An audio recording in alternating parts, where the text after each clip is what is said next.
Symptoms create transformations of bodily activities as well as movements of the senses. All of them can be accepted as different feelings of the heart. Sometimes some of the feelings are quite natural. Sometimes some of the feelings are just temporary appearances. Those symptoms which are very natural always remain, both within and without the devotee.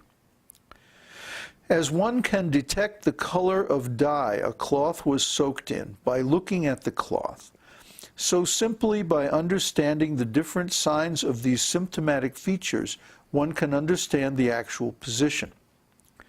In other words, attachment for Krishna is one, but because there exist different kinds of devotees, such attachment is manifested in many varieties. As clothing tinged red appears red, so the temporary appearance of a certain type of feeling can be detected or observed by the specific ecstatic symptom. In fact, all the different humors and mellows of the devotees produce various specific feelings within the mind. And according to these differences, the symptoms of ecstatic love appear in different forms and degrees. If one's heart is highly elevated, grave, and magnanimous, or if one's heart is rough and crude, different symptoms of ecstatic love will appear, influenced by the condition of the heart.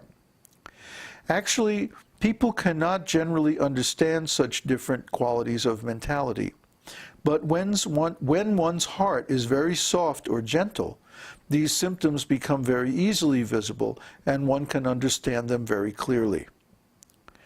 The heart of one who is highly elevated and grave is compared to gold. If one's heart is very soft and gentle, his heart is compared to a cotton swab. When there is an ecstatic sensation within the mind, the golden heart or grave heart is not agitated, but the soft heart immediately becomes agitated. To offer another example, a grave, magnanimous heart is compared to a great city, and a soft heart to an insignificant cottage. There may be many lights or even great elephants in a big city, but no one will take particular notice of them. But when such lights or elephants are seen near a small cottage, everyone can distinctly point them out. A hard heart is compared to a lightning bolt, to gold, and to shellac. The lightning bolt is very strong and never becomes soft. Similarly, the hearts of those who are engaged in severe austerities and penances do not become very easily softened. The golden heart becomes melted at high temperature, as in ecstatic love, and the shellac heart is very easily melted in a slight temperature. A soft heart is compared to honey, to butter, and to nectar, and the condition of the mind is compared to sunshine. As honey and butter become melted even in a slight sunshine, soft-hearted persons become easily melted. Nectar, however, by its nature is always liquid, and the hearts of those who are in pure ecstatic love with Krishna are by nature always liquefied just like nectar.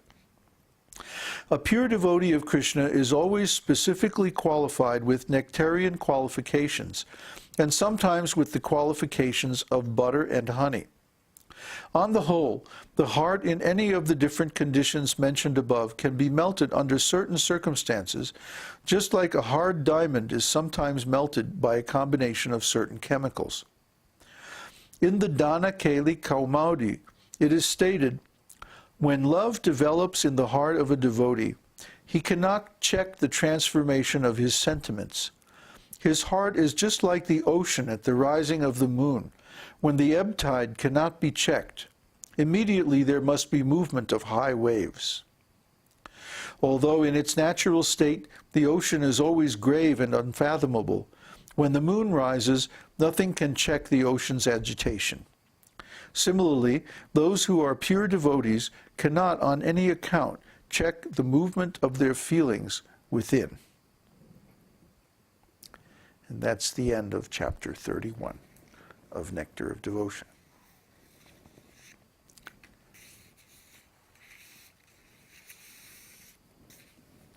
Oh, that's very deep, huh? those last few paragraphs. Well, it's not hard to understand. No, I'll read it again though. Huh? Definitely read it again. You want me to read it again? Yeah, if you could. Yeah. Well, I was just going to explain it, which Okay. is the same thing. Yes. Phew. When Prabhupada, or when Rupa Goswami talks about a golden-hearted person, he's talking about like a great king or hero, someone who has to meet opposing forces and sometimes has to act diplomatically or speak very thoughtfully. And so they cannot always, or they do not always express the inner feelings of their heart. You have to make tough decisions. Yeah, yeah. This is called gravity. This condition of the heart is called gravity. For example, Srila Prabhupada was always in a mood of deep gravity. He never really expressed his, or very rarely expressed, his ecstatic feelings for Krishna. Most of the time he expressed a mood of very strong determination to preach. And this was the mood that he presented most of the time. But yet he had a very soft side, which he rarely manifested, and then only to very intimate devotees. Once Govinda Dasi told me this wonderful story about Srila Prabhupada, that when Srila Prabhupada first came back from India, as soon as he got to the U.S., his health was very delicate. So they rented Prabhupada a house near the ocean in New Jersey. The devotees did. And so Srila Prabhupada went and he stayed there for some time. And then after a while, the GBC members came to meet with Prabhupada about some business. This was probably back in 1967, during the big revolt of the North American GBC against Srila Prabhupada's instructions. So Prabhupada had been in a very, very intimate mood with the devotees taking care of him in the house. Govinda Dasi and another lady, a couple were there, and a couple of brahmacharis. And it was very, very like a family mood, like our mood here. More or less informal, and like Prabhupada was it was like the father, the parent, and all the devotees were like children, and it was very, very comfortable and very intimate mood and like that. And then the GBC members came for this big meeting, and they had rented a conference room somewhere, and it was going to be this big battle and all this diplomacy and politics and all this stuff. And so Prabhupada was getting ready to go out the door. It's like one of the GBCs had come and knocked on the door. Was Srila Prabhupada ready for the meeting?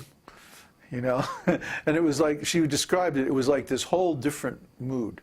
This very, very, very different mood. And so Prabhupada came to the door, all dressed to go out. And he said something, I can't recall the exact words, but the meaning is sort of like, oh, now the rascals are here, something like it. He didn't use the exact words, but that was the import. It was like, okay, no more fun, And so, he put on his very, his tough external mood, and he went out the door, like in that mood. But the devotees could see this complete change come over Prabhupada. It's like he was being very soft and relaxed and happy and calm, and then he had to put on this very determined mood.